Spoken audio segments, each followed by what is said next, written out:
ನಮಸ್ತೆ ಎಲ್ಲರಿಗೂ. ಶ್ರೀ ಗುರು ರಾಘವೇಂದ್ರ ಸ್ವಾಮಿಗಳ 431ನೇ ವರ್ಧಂತಿ ಜನ್ಮದಿನೋತ್ಸವದ ಶುಭಾಶಯಗಳು.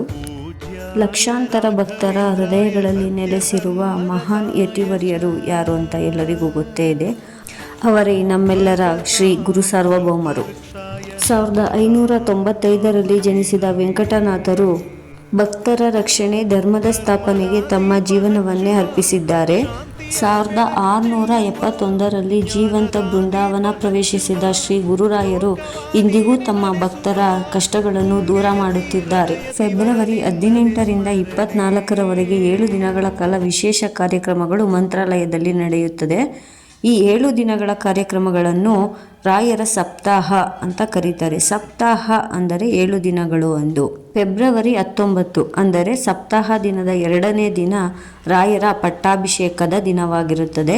2026ನೇ ಫೆಬ್ರವರಿ 19ರಂದು ನಡೆಯುತ್ತಿರುವ ರಾಯರ ಪಟ್ಟಾಭಿಷೇಕ 405ನೇ ಪಟ್ಟಾಭಿಷೇಕವಾಗಿರುತ್ತದೆ. ಇನ್ನು ಫೆಬ್ರವರಿ 24 ಮಂಗಳವಾರ ಅಂದರೆ ನಾಳೆ ಶ್ರೀ ಗುರು ರಾಘವೇಂದ್ರ ಸ್ವಾಮಿಗಳ ಜನ್ಮದಿನೋತ್ಸವವಾಗಿರುತ್ತದೆ. ಇದು ಗುರುರಾಯರ 431ನೇ ಜನ್ಮದಿನೋತ್ಸವವಾಗಿರುತ್ತದೆ.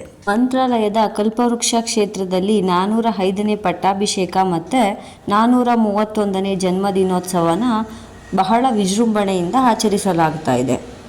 ಇಂತಹ ಪುಣ್ಯ ದಿನವಾದ ರಾಯರ ಜನ್ಮದಿನದಂದು ನಾವು ಮಾಡುವ ಪೂಜೆಯಿಂದ ನಮಗೆ ಖಂಡಿತವಾಗಿಯೂ ನಮ್ಮ ಆಸೆ ಕನಸುಗಳು ಎಲ್ಲ ರಾಘವೇಂದ್ರ ಸ್ವಾಮಿಗಳು ಈಡೇರಿಸ್ತಾರೆ.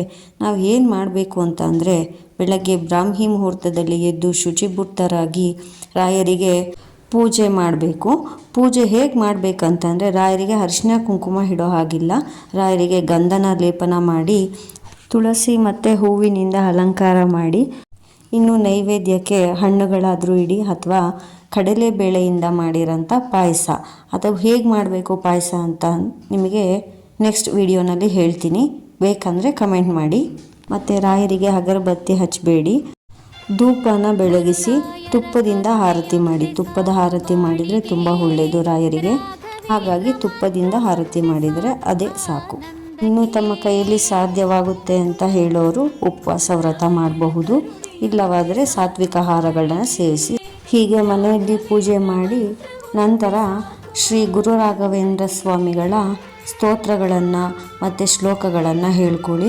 ಆದಷ್ಟು ಓಂ ಶ್ರೀ ಗುರು ರಾಘವೇಂದ್ರಾಯ ನಮಃ ಮತ್ತು ಪೂಜ್ಯಾಯ ರಾಘವೇಂದ್ರಾಯ ಸತ್ಯಧರ್ಮರತಾಯ ಚ ಭಜತಾಂ ಕಲ್ಪವೃಕ್ಷಾಯ ನಮತಾಂ ಕಾಮಧೇನವೇ ಈ ಮಂತ್ರ ಹೇಳ್ಕೊಳ್ಳಿ. ಮತ್ತು ಇನ್ನೊಂದು ರಾಘವೇಂದ್ರ ಸ್ವಾಮಿಗಳ ಗಾಯತ್ರಿ ಮಂತ್ರ.